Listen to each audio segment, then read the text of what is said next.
Oh, hey!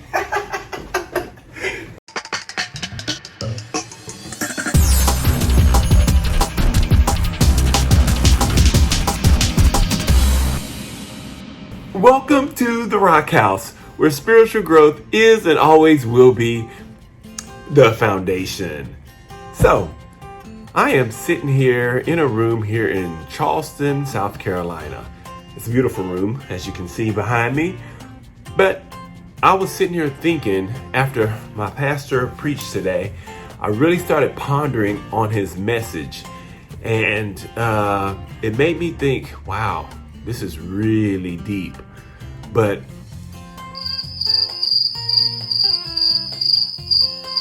I don't really have a plan on what I'm going to talk to you about or what I'm going to say. So this is all just totally random based off the information that he presented in his sermon today. So if I ramble or if I go all over the place, hang with me because eventually I'm going to get to some kind of point, I think. But after the sermon, my mind was racing and going around and just going all over the place.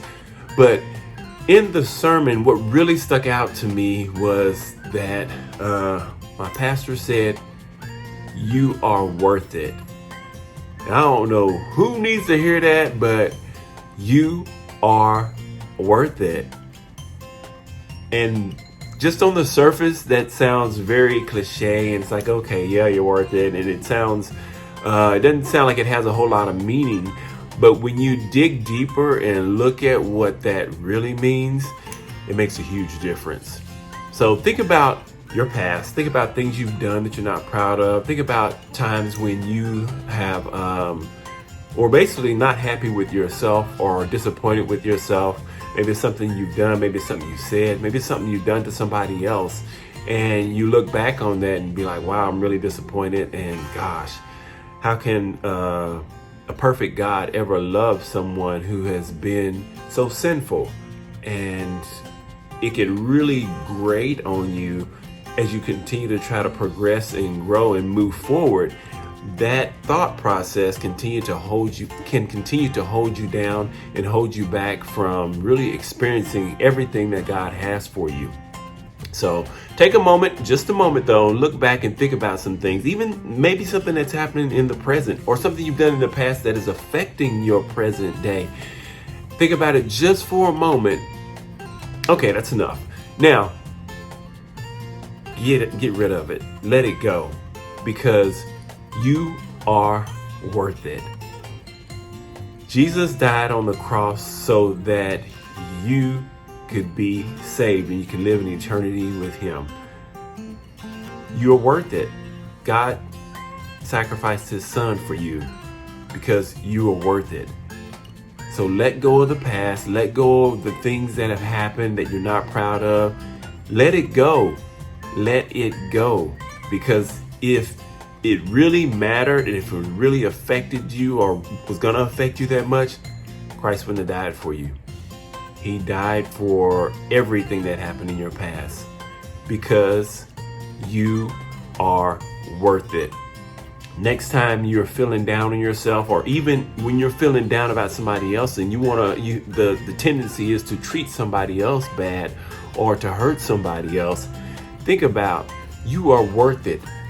You are worth it, and you are much better than the act that you want to commit, whether it's to yourself or to somebody else.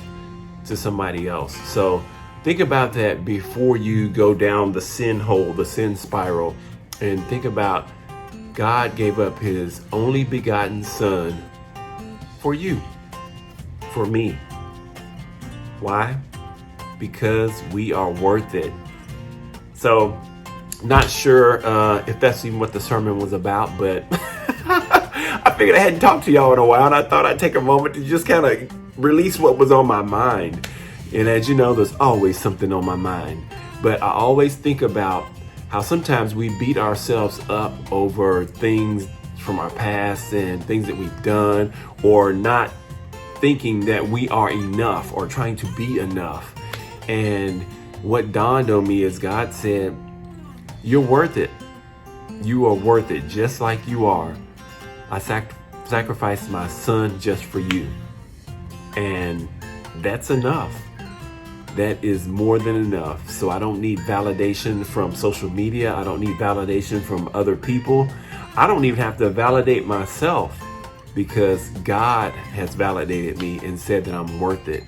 And because he has validated me and told me I am worth it, then I can live a life that is in response to his grace and mercy that he extends to me each and every day.